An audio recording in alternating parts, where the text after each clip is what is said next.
Okay. Well, welcome back. Hope you had some nice rest over lunch. Got some fresh, got some food in your brain. You're ready to go for another afternoon. We're looking at prepositions. We've been seeing that the meaning of the preposition comes from the case of the noun that follows it. Right? That's key, and that's why we always bracket our prepositional phrases. And the temptation you're going to have is to take that noun inside that prepositional phrase, particularly when they're genitives, and just try and make it say of. But that's not what happens inside a prepositional phrase. Inside the prepositional phrase, that case is only there to tell you the meaning of the preposition. Now, I'm sorry that you have to learn Greek from me, someone who speaks Australian. And I'm sorry about that, and I'm sorry you have to learn Greek from me who speaks Australian with a mask on as well, because that just makes it a little bit harder. It always takes a while for people to get used to the way I speak, because, we're pretty lazy when it comes to speaking, and Australians particularly are famous for speaking very fast and slurring all their words together. Josh's got the magic touch. Show us your skills. And then wax on, wax off. And yeah, not much better. He believes.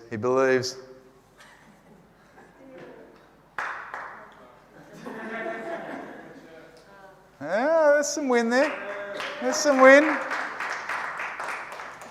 Now, don't stress about it too much. I'll flip it over. It was the other side of the board I was using. We'll try to clean it up later, maybe. Good effort, mate. Thank you. That is getting cleaner. That's definitely working. So Australians are pretty famous for slurring all our words together and speaking really quickly and just doing all that sort of stuff. Australians are famous for it. In fact, if you are Australian, no one ever says Australian. Nobody speaks like that where I come from. What country do you come from? You say, I come from Australia.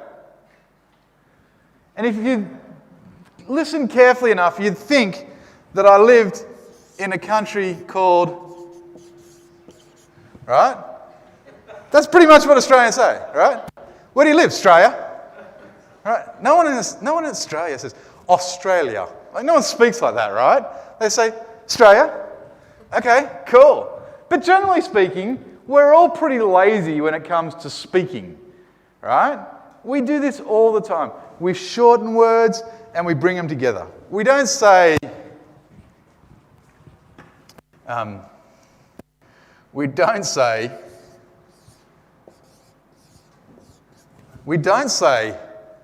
do not, do we?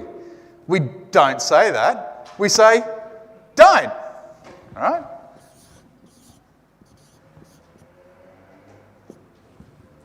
Is that how it's spelled, don't? I don't know.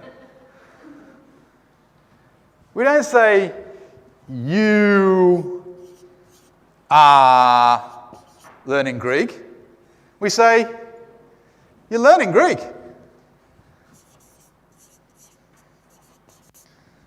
Yeah? We do this all the time in English, right? We shorten words, we bring them together, and we do it by putting a little apostrophe above it, and therefore everything's going to be okay, right? Okay? You with me? Do this all the time in English, and we do it in Greek as well. So we left before morning tea asking the question, what's the deal with this? Oh, before lunch. What's the deal with this? Because it looks like meta. I believe it's meta. I'm pretty convinced it is meta. But why is it not meta? Why is it met? And the reason is because we do the same thing in Greek as we do in English. We shorten things, put an apostrophe on it, and shrink it down. It's got a technical word. It's called elision. I don't have the word here. I don't have the word here. I thought I would have the word here. It's called elision. It'll be up there in a second. Elision. And basically what it means is that when the word, particularly prepositions, when they're followed by a word that begins with a vowel, like this one for instance, autu, when it's followed by a word that begins with a vowel, we do just like what we do in English. We drop off the last vowel here, we get rid of that, and we just replace it with an apostrophe. Because in Greek, we're lazy just like we are in English. We don't say meta autu, we just say metautu. Right? We just slur it together, and we put an apostrophe in there, and we shorten it off. We do that with prepositions. It's called elision. So, for instance, we might have dia tu angelou. We looked at that earlier, right? Because dia is now followed by a consonant. But if I was to change that, dia plus the genitive, what did we say dia plus the genitive equals? Anyone remember? Through. Dia plus the genitive. So if I said through the angel, but if I said through an angel, then I wouldn't say dia angelou. I'd just say diangelou, right? I'd shorten it because it's followed by a word that begins with a vowel. I'd just drop off the alpha of dia, I'd put an apostrophe there, and I'd just push it all together. Exactly like we do with your, rather than you are, or don't, rather than do not. How common is this? Common enough? Yeah. Common enough, yeah. No, yes, at the moment, yes, elision. We're talking about prepositions, yeah. Yes, we are. All right? Prepositions are what will shorten. So we call this elision, right? Elision. And there are rules for elision. So we've got to figure out how these prepositions behave. Yes, Jasmine, we are talking about prepositions. And we've got to figure out how they behave. What are the rules of elision? Right? What does it look like to shorten everything to a your, right? Or something like that. Or a don't. So, the first rule is the one that I've just been introducing you to. Generally speaking, what happens if we're followed by a word that begins with a vowel, and that's what we're talking about right now. What happens when the preposition is followed by a word that begins with a vowel? Then the most common thing is that they lose the prepositions followed by a vowel. They'll lose their vowel. So, prepositions like apo and dia and epi and kata and meta and para and hupo, all of those, if they're followed by a word that begins with a vowel, will lose that final vowel. So it would go from apo to ap. And it would go from dia to di. And epi to ep. And kata to cat. And meta to met. As we saw in our example before lunch.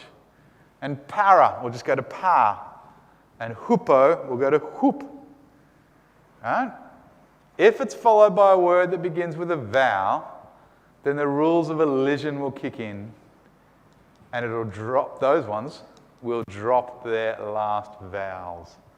They'll lose the vowel at the end, and it'll be replaced with an apostrophe.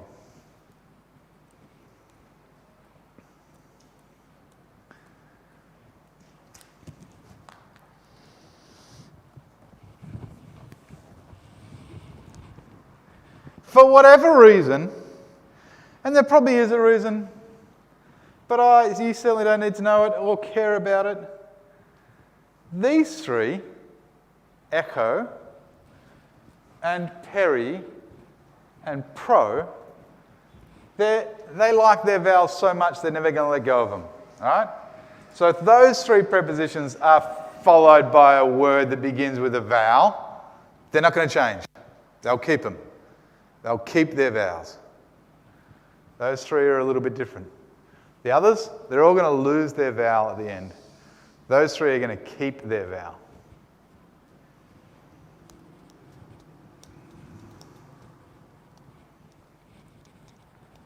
And ek, the little preposition ek, when it's followed by a word that begins with a vowel, it's going to change from ek to x. From ek to x.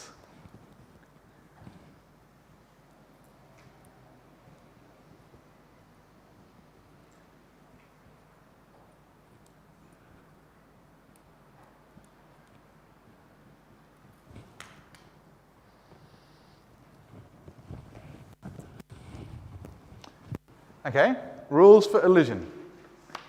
Most common rule for elision, you're going to drop the vowel. It's going to disappear. It's going to be replaced with an apostrophe, exactly like we saw up here in our example before lunch, exactly like do not being changed to don't, and you are being changed to your, and Australia being changed to Australia. Right? If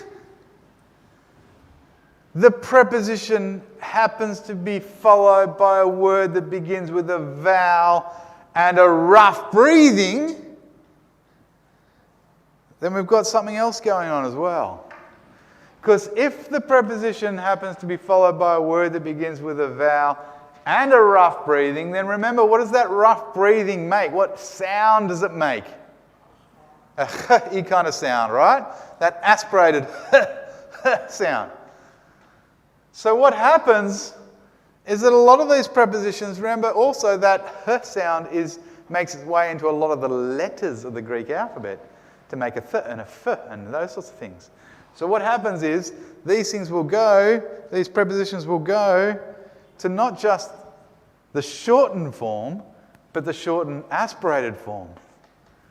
So apo, for instance, well, because it begins with a word because it's been followed by a word that begins with a vowel, it's going to lose its vowel, so it's going to get an ap.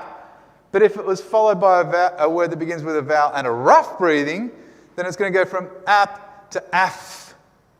Yeah, it's going to get that h sound in there. It's going to be af. And same with apo, it's going to go to af. And epi, it's going to go to f. And kata and meta, they're going to go to that th letter. Kath or meth. All right? If it's followed by a word that begins with a vowel and a rough breathing, then it's going to shorten and aspirate. It's going to shorten and get that h sound in there on the letters.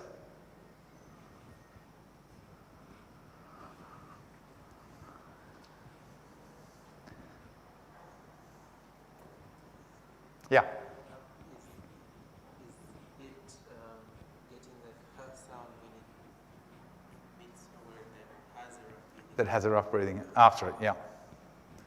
Yeah. So the word that follows is a word that begins with a vowel and has a rough breathing. If that's the case, then we get those whoop and af and f and kath and meth kind of prepositions. Now, that seems like a lot of rules, right? And, you know, rules, schmools. We don't want to spend our whole life learning rules and little exceptions to rules and all those sorts of things. And remember, I said to you earlier, my goal for you, the way I want to teach you, the reason why we're learning Greek is to read the Bible, right? So that you can get to know God better, so you can love Him more, right? But it's about reading the Bible. It's not about you being able to speak necessarily a sentence in Greek that you can just make up out of your head. It's not about you even necessarily having to write a sentence in Greek or anything like that, right? It's about learning to read. So we've got all these rules, but don't panic. You're like looking at that going, oh my goodness, so much stuff. I've lost it. I'm confused. Don't panic, right? This is not a big deal because it's not about necessarily learning all those rules for you to use the rules to write Greek sentences and then go, oh, did I do the elision right? Should I have changed it? It's not about that because we're about reading, yeah? We're about reading. So it's about recognition. That's all it is, really. What we're doing here is what you did in your gut anyway when you looked at this in the translation and you went, nah, that looks a bit like meta, but it's not meta, but I'm pretty sure it is meta. And this is what you're doing. What you did with your gut here is just what we're doing here. It's about recognition, right? So really, okay, you've got all these rules, you've got all this stuff and everything like that. But really all I'm asking you is to know that kata and cat and kath are actually the same word, right? When you're out in the wild and you see those things.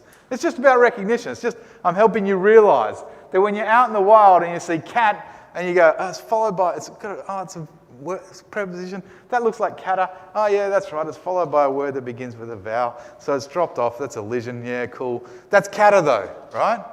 And same kath, whatever. You got to just, it's about recognition. It's about realizing when you're out in the wild and you're reading that all three of those words are actually just kata, right?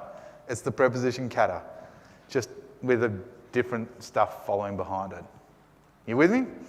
So we don't need to learn all those rules to try and get the rules, to try and form the things and try and do that. We need to learn the rules so that when we are out in the wild reading it, we can recognize it. That's what we're learning it for, yeah? And that's a different set of skills, right? It's not so stressful, okay? All we want to know is just that that actually is all the same word. It's cat. Da, kata, yeah? Okay, any questions about elision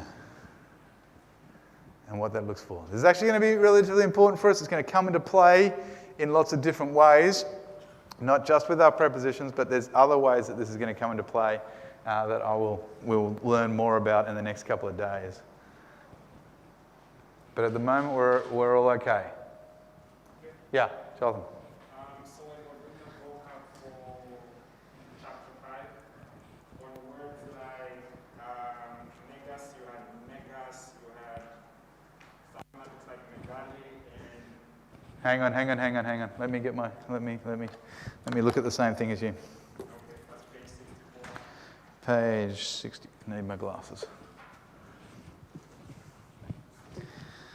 Whoever designed a textbook and thought it was a great idea to put the page numbers like white on a little grey background was really not thinking very well for poor people who are getting old and their eyesight's not as good as it used to be. Page what? 64. Because I got no chance of reading those little numbers. Okay, yeah. Where are you? Okay, so right at the top left. Yeah. So you have megas, megali, and mega.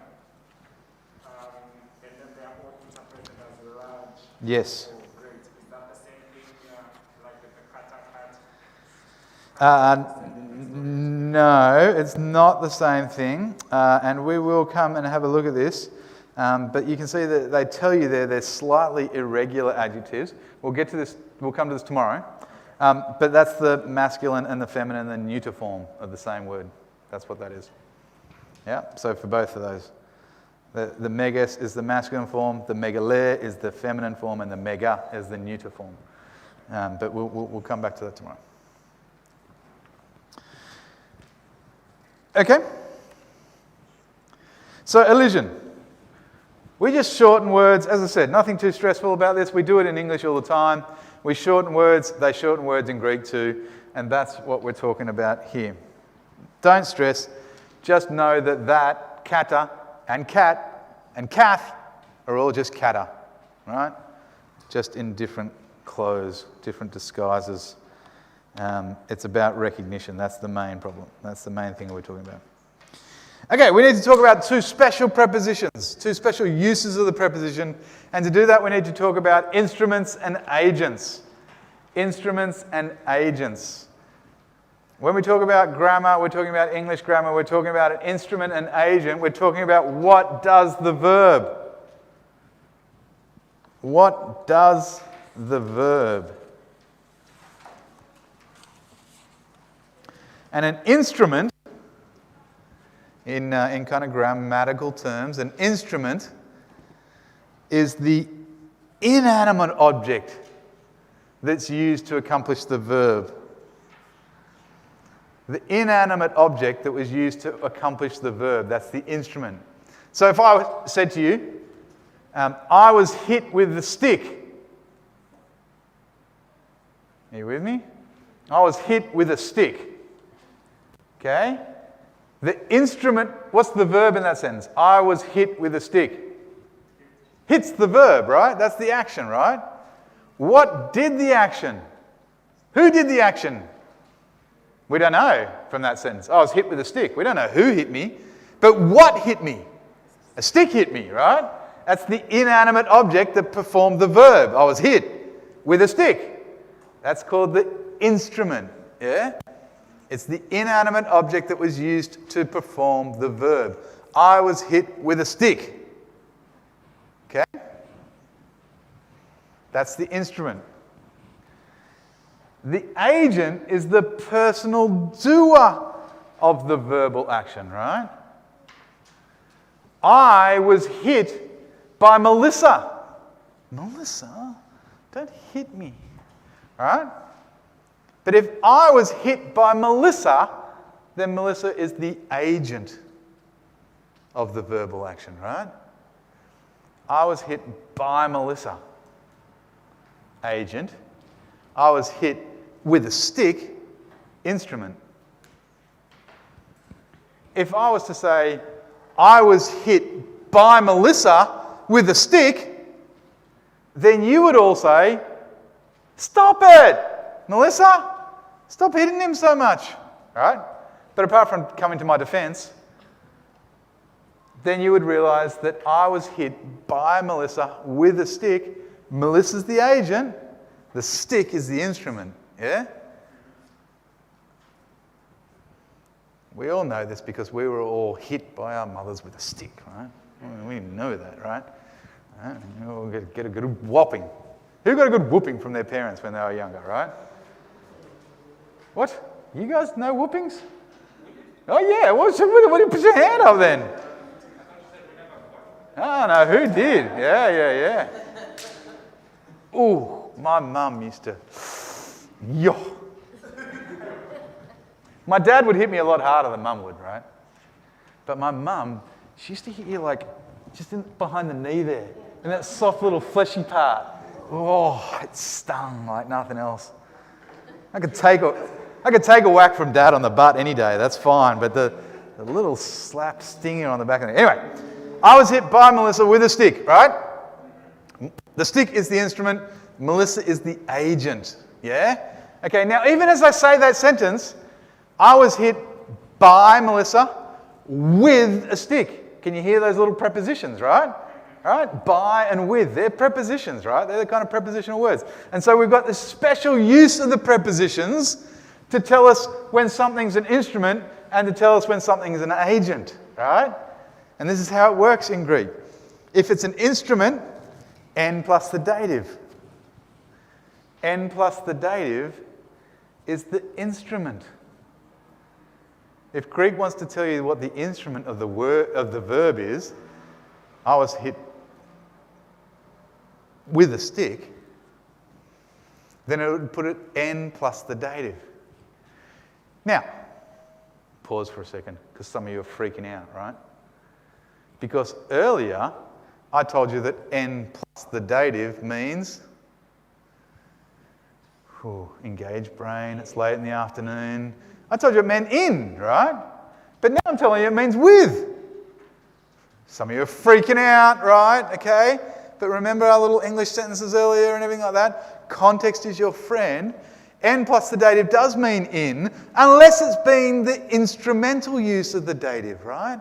Unless we've got this instrumental use where in the context of the sentence it's very clear that this is the instrument that's done the verbal action, right? I'm hit with a stick. I'm not going to translate that and go, Steve was hit in a stick. That'd be weird, right? No, that's not right. You go, that's not right. What's going on here? And you go, I remember N plus the dative is also the instrumental use of the dative. Yeah? And I remember that. I go, no, it's not Steve was hit in a stick. No, Steve was hit with a stick. Yeah? And you remember that, and that's what you do, right? So we've got the instrumental use of the dative. N plus the dative, instrumental use with a stick. And if you want to tell somebody who did the action, hupo plus the genitive. Hupo plus the genitive gives you agency. I was hit with a stick by Melissa. Stop hitting me, Melissa. Right? But it's by Melissa, that'll be hupo plus Melissa, right? In the genitive case. It's the agency of a verb is what we've got going on there. Instrument with a stick. N plus the dative. Instrumental use of the dative. Yeah? N plus the dative. Agency, hupo plus the genitive, the person who did it, by Melissa. And we're all going to wonder why Melissa's so angry that she keeps hitting me so much. Yeah? I'm saying for by it doesn't change like the in. Have we got hupo plus the genitive before? It's still hupo plus the genitive was still by or have the hands on. Okay, cool. Well, there you go. That's what you learn. But now we're learning that N plus the dative can mean in, or it can mean instrumental use, with, depending on the context here.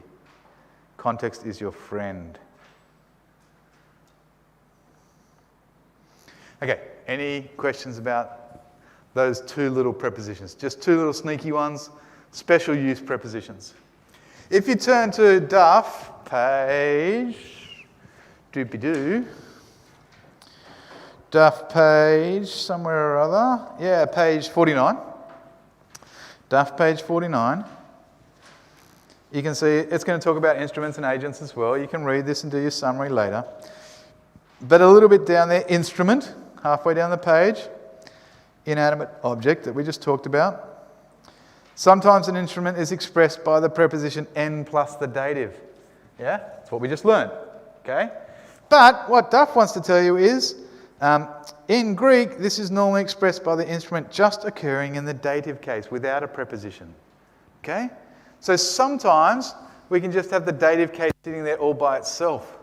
And you're going to want to translate it to or for, and then it's just not going to make sense. You're not going to say, Steve was hit to a stick. No. Steve was hit for a stick. No. Because it's going to be in the dative case all by itself. You're like, that doesn't make sense at all. Instrumental use of the dative, right? Steve was hit with a stick, yeah? Okay, this is this special use of the dative, special use of N plus the dative to give you the instrument of the action. Okay, any other questions about that? Doing well. Only got a couple more things we want to sign off on this afternoon before we can go home and learn more Greek. Guys, got some work to do. Okay, compound verbs. We haven't spoken about verbs for days, right? We didn't learn anything new about verbs on Friday. We haven't learned anything new about verbs today either. So let's go back to verb world for a second and let's introduce you to the idea of compound verbs. Just briefly, compound verbs. And compound verbs are verbs, just like a vocab word, they're a verb word, but they're made up of some verb that we might already know and a preposition together. One word, but the word's spelt with a preposition and a verb. So let me give you an example. Oopsies, wrong way. Let me give you an example, for instance. You might have the preposition ek, and you might have the preposition ballo, and you can put them two together and you end up with a word that is ekballo. It's a vocab word, it's a verb, right? But it's a compound verb. Can you see? That word is being made up of a preposition and a verb, right? To make another verb, a different verb. This verb is called ekballo, and it's an example of a compound verb. Yeah? It's an example of a compound verb, ekballo. Now, anyone remember what ek means? Or have a look at page 52 and check your vocab. We only just met this stuff today, so it's okay if you don't remember it. Tomorrow, though, you got no chance. You got to know it all by tomorrow. Right? Yeah, what does it mean? Out of, right? And what does ballo mean? I throw. So we've got like out of and throw. And then ekballo means I throw out. I cast out, I throw out. Okay? Now, I just want to give you this example to try and help you understand the fact that we're dealing with a compound verb here. But I want you to know that it doesn't always work as nice and neatly as that, right? You can't just take the meaning of the preposition and the meaning of the verb and then put them together and go, aha, I know the meaning of the compound verb, right? It doesn't always work like that. This one does, just by chance. But it doesn't always work like that, right? It's the same in English. If I was to give you this sentence and say, such and such is coming to speak to you at college, he or she, doesn't matter, whatever, is a notable scholar. And you were to sit there and say, I don't really know what the word notable means. I wonder what the word notable means. But then I look at it and I figure, well, it's made up of not and able. And so then I conclude, this guy's obviously pretty useless, right? He's not able as a scholar, right? Okay, so you don't always, that would be completely wrong, by the way. If you know what, if notable means they're really good, right? It's the exact opposite, okay? Right? So, words don't always mean the sum of their composite parts, right? In English, we don't want to make that mistake, and you don't want to make that mistake in Greek either.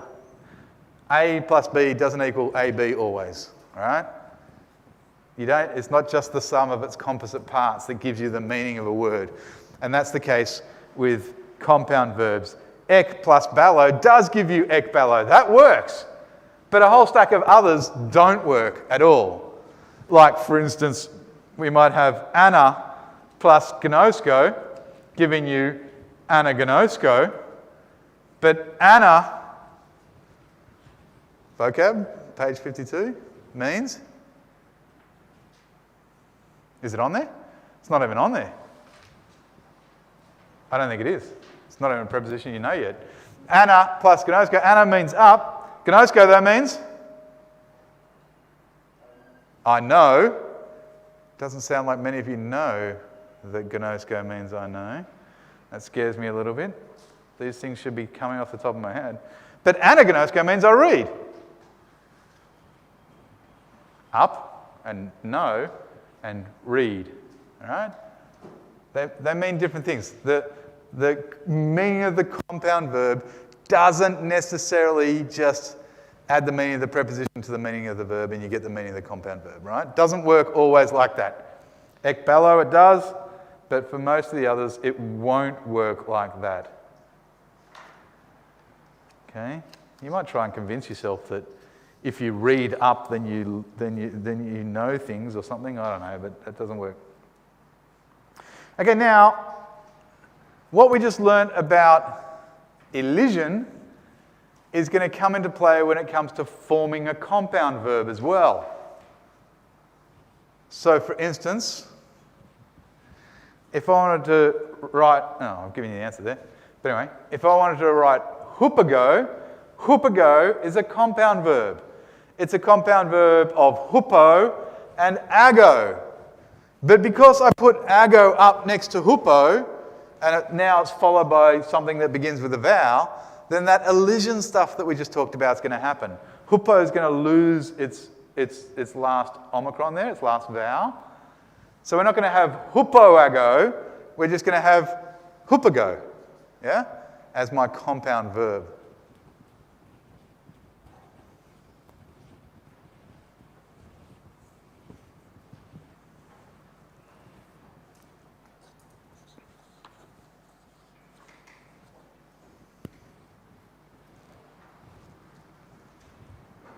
Now, page 52 of Duff.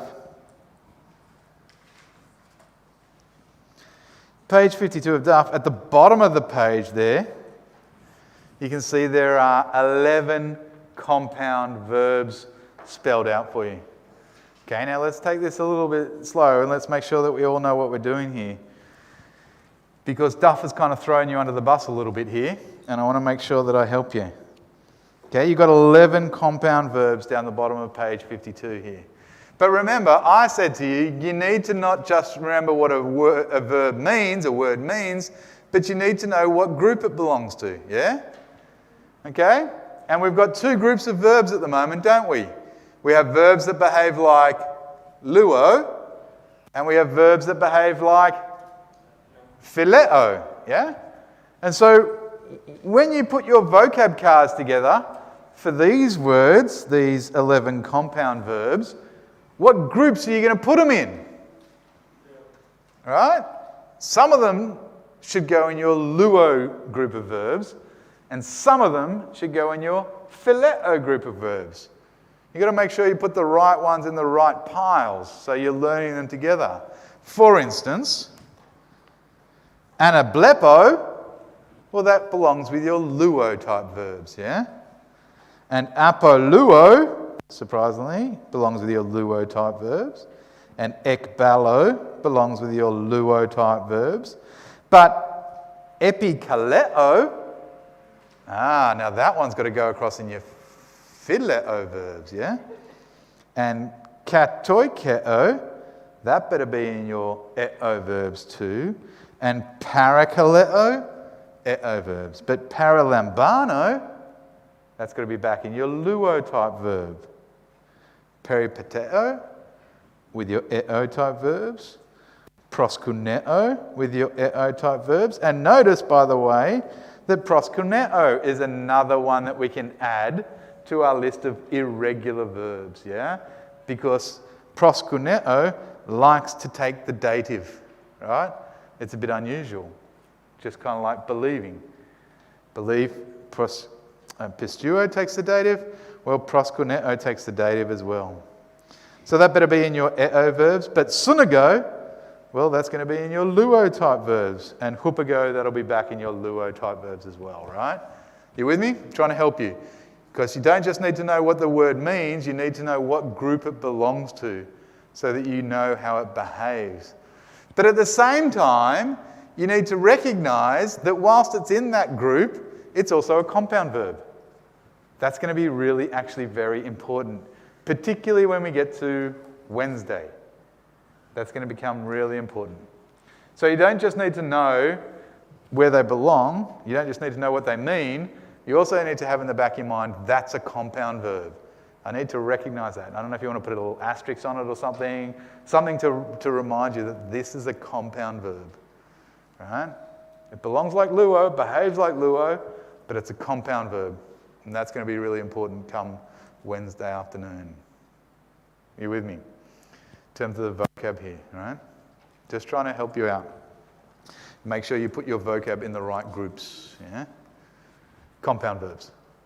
Preposition plus a verb going together to give you another verb, a compound verb, and they need to be in their groups and they need to be learnt in their groups, but you need to remember that they're compound verbs at the same time. Okay, how are we holding up? Whew. I think you guys are like, please stop, Steve. Please stop. These afternoons are killing me. Well, I've got one last thing for you today. Just one last thing. And then we can finish up. One little word that we haven't learnt yet. Because at the moment, all I can say is that I'm doing things. I can't say I'm not doing them. All I can say is that I learn, or I teach, or I run, or I untie, or I do stuff. I can't say I'm not going to do that, right? Or I'm not doing that, right? I teach didasco, but I not teach? You want to know how to say that, right? Because you want me to stop teaching, right? But at the moment, all I can do is teach, right? So we need to learn the no word, right? We need to learn how to negate a verb, how to say, no, I'm not doing that, rather than just, I am doing that, right? And the way that Greek does that is with just a little word in front of it, a negation word. Oo. Oo. That's all we need. Oo. And oo negates the verb. Oo negates the verb.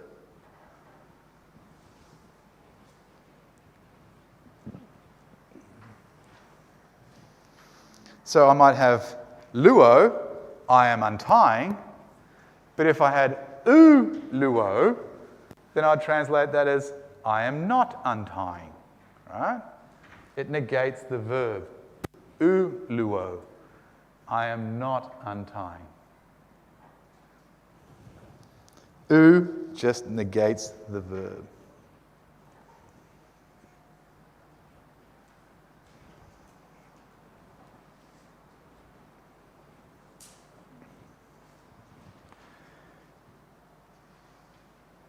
But just like we just sort of looked at with our prepositions, and this is why it's there, it's just kind of a little word, and it behaves a little bit like the prepositions as well, in the sense that oo negates the verb, that's the word we're looking for, but if oo is followed by a word that begins with a vowel, it just changes a little bit, and if oo is followed by a word that begins with a vowel with a rough breathing, changes a little bit too, right?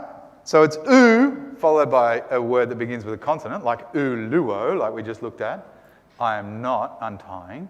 But if it happens to be followed by a word that begins with a vowel, like ook akuo, which is what you're trying to say to me right now, I am not listening, Steve. I'm not listening. I'm done. I'm out. Then ook, well, it begins with, followed by a word that begins with a vowel, akuo, well, it'll be ook akuo. I am not listening. I refuse to listen any longer. My brain has checked out. I have left the building. My body might be here. I can see it in your eyes, right? Okay? Ook. And if it was followed by a word that begins with a vowel, with a rough breathing, for instance, then it'll be ooch. Ooch. That's not so common, but it's just, again, it's about recognition. Just let you know that oo and ook and ooch are actually the same word, and they mean no. Right? They negate the verb. I'm not doing it anymore. Which, as I said, I can sense in all of you. I am not doing this anymore, Steve. So I will listen to you and your body language, and let's call it a day. All right? Not doing it anymore. So, let's talk about what you should be doing this afternoon, though. What are you going to be doing for homework? You are going to be learning your vocab. People, learn your vocab. Right? Sat down at morning tea and I had a look through all your vocab tests. Right? You can see vocab cards on the table. Some of you are smashing this. Some of you, for some reason, aren't listening to me and are going, yeah, no, it's fine, I won't worry about it, I'll learn that some other time, I don't need to put any effort into it. You are in trouble, right? It's not too late, but you need to start learning your vocab, right? Don't put it off another second, because you're going to get another 30 words today and another 30 words tomorrow, and it's going to snowball on you. And before you even start, you're going to have to be learning 150 words from scratch, and it's going to be too much, right? Okay? Get on top of it now. You should have used the whole weekend to get on top of it. You really should have. But if you haven't, it's not too late. But step into action right now. Don't wait another second. Every minute from the rest of the day, work on your vocab. Action. You have a vocab test that counts tomorrow. I told you that this morning. Tomorrow's vocab test will count 1% towards your overall mark of your whole Greek 1 class mark, right? Tomorrow's vocab test counts. With the vocab test, do chapter 4. Yes, so your vocab now is chapters 1, 2, 3, 4, and 5. All right, you did 5 on the weekend. So you did 1, 2, 3, 5. Now add 4. Prepositions. Yeah? Yes. It's going to keep coming. It's going to keep coming. All right? So, vocab up to chapter 5. Learn your vocab, people. Right? Do not slack off on it. It's not going to hurt you.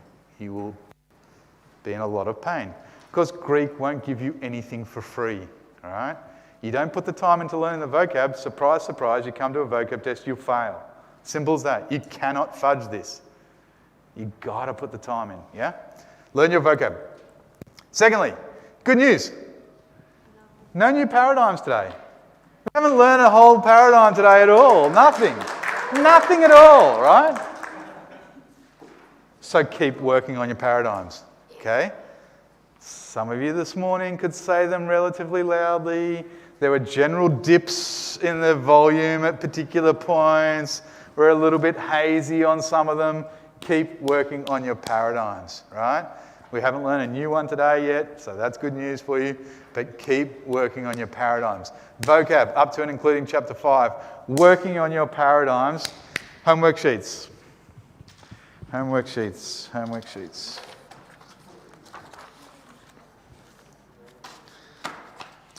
Homework sheets are lots of fun today.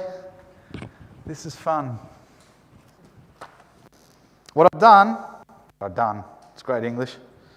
What I have done is I've gone through Mark chapter 1 verses 1 of however many verses I went through, and I pulled out all the prepositional phrases. So these are the prepositional phrases from Mark chapter 1 that you've been practicing reading through and just trying to get your head around and stuff like that. Now you can read a fair bit of that actually. But here are all the prepositional phrases. So, work on them. And translate all the prepositional phrases that are in the first few verses of Mark chapter 1. That's today's homework. Get your head around prepositions. They're real live ones. Come straight out of the Bible for you. Mark chapter 1, what you're reading. That's what's there on the first page. There are some words there in the prepositional phrases that you don't know yet. We haven't met them yet. If that's the case, then I've given you the vocab down the bottom. You don't have to learn that vocab. That's there to help you do that, to answer the questions, yeah? Okay, you don't have to learn that vocab at the moment. Everybody cool with that? That's page 1. Page 2, as I showed you earlier, is the lion pages that I told you I'd give you. And page 3 is that awesome picture that some student did once at some stage. And you can work on something better than that if you want. So that's your homework pages. Okay, homework. Vocab. Paradigms, get them in your head. Homework sheets. We have finished everything in chapter 4 now. So chapter summary of chapter 4 as well. Yeah? Chapter summary of chapter 4. Vocab, homework, paradigms. Everybody good? Okay, what I'm going to do, I'm just going to dump this on the chair at the back here and you can take one on your way out. I think that's all good. And that way we don't have to sit around waiting for me to hand these out. We are done. Thank you, everyone. I'll see you tomorrow morning, 9 o'clock. If you are, well, I'll see you at 8:30. Please don't struggle alone.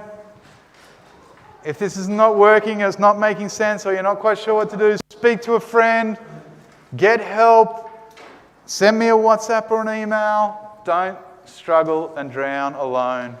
Everybody here wants you to succeed. Everybody wants to help at work, so let's work together. A few of us were working on